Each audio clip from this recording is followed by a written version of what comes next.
ಎಲ್ರಿಗೂ ನಮಸ್ಕಾರ. ಇವತ್ತಿಗೆ ಒಂದು ಟಿ ವಿ ನೈನಲ್ಲಿ ಹೀಲಿಯಂ ಸಿಲಿಂಡರ್ ಬೆಸ್ಟ್ ಆಯಿತು, ಹೀಲಿಯಂ ಸಿಲಿಂಡರ್ ಬೆಸ್ಟ್ ಆಯಿತು ಅಂತ ಹೇಳ್ಕೊಂಡು ಅದು ಮೈಸೂರು ಭಾಗದಲ್ಲಿ ಬ್ಲಸ್ಟ್ ಆಗಿಬಿಟ್ಟೈತೆ. ಅದಕ್ಕೆ ಟಿ ವಿ ನೈನ್ ಅವರು ಬಂದ್ಬಿಟ್ಟು ಹೀಲಿಯಂ ಸಿಲಿಂಡರ್ ಬೆಸ್ಟ್ ಆಗಿರೋದು ಅಂತ ಹೇಳ್ತಾವ್ರೆ.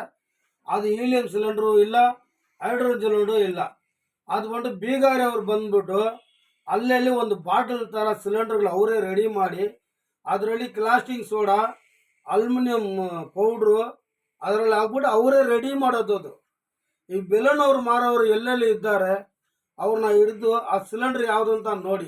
ಯಾವ ಕಂಪನಿ ಸಿಲಿಂಡ್ರು ಇಲ್ಲ, ಅದು ಯಾವ ಫ್ಯಾಕ್ಟ್ರಿ ಸಿಲಿಂಡ್ರೂ ಇಲ್ಲ. ಅವರು ಊರಿಂದ ಇಲ್ಲಿ ಬರುವಾಗನೇ ಅವ್ರವ್ರೊಂದು ಕೈಗೆ ಒಂದೊಂದು ಟ್ಯಾಂಕ್ ತಗೊಂಡು ಬಂದಿದ್ದಾರೆ. ಅವ್ರು ಸೈಕಲಲ್ಲಿ ಕಟ್ಕೊಂಡು ಟಿ ಎಸ್ 50ಯಲ್ಲಿ ಕಟ್ಕೊಂಡು ಅವ್ರು ಬೆಲೂನ್ಗಳು ಮಾರ್ತಾವ್ರೆ. ಇದರಿಂದ ಇವರು ಎಲ್ಲ ಮಾಡೋದ್ರಿಂದ ಪಾಪ ಈ ಬೆಲೂನ್ ಅವರೆಲ್ಲ ನಾವೆಲ್ಲ ಚಿಕ್ಕ ವಯಸ್ಸು ನಮ್ಮ ತಾತನ ಮುತ್ತನ ಕಾಲದಿಂದ ನಾವು ಬೆಲೂನ್ ಮಾರಾಟ ಮಾಡೋರು.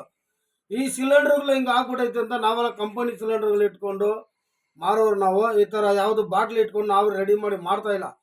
ನೀವು ಎಲ್ಲೇ ಇರಲಿ ಗ್ಯಾಸ್ ಬೆಲೂನ್ ಮಾರೋರು ನಾವು ಒಬ್ಬೊಬ್ರು ಹಿಡ್ಕೊಂಡು ಬಂದು ನೋಡಿ. ಅದು ಬಂದ್ಬಿಟ್ಟು ಟ್ಯಾಂಕು ಅವರೇ ರೆಡಿ ಮಾಡಿರೋ ಟ್ಯಾಂಕ್ ಸಿಲಿಂಡರ್. ಅದು ಸ್ವಲ್ಪ ಪರ್ಸಲ್ ಹಚ್ಚಿ ಅದು ಏನಂತ ಸ್ವಲ್ಪ ನೋಡಿಬಿಟ್ಟು ಆಮೇಲೆ ನೀವು ಟಿ ವಿ ನೈನಲ್ಲಿ ಇಲ್ಲ ಯಾವುದೋ ಒಂದು ಟಿ ವಿಯಲ್ಲಿ ನೀವು ಡೆಲಿಸ್ಟಾರ್ಟ್ ಮಾಡಿ. ಇದರಿಂದ ಪಾಪ ಎಲ್ಲರೂ ಹೊಟ್ಟೆ ಬಾಡಿಗೆ ಹೊಡಬೇಡಿ. ನಿಮ್ಮನ್ನ ಕೈ ಮುಗಿದು ಕೇಳ್ಕೊತಾ ಇದ್ದೀನಿ. ಜೈ ಭೀಮ್, ಜೈ ಕರ್ನಾಟಕ.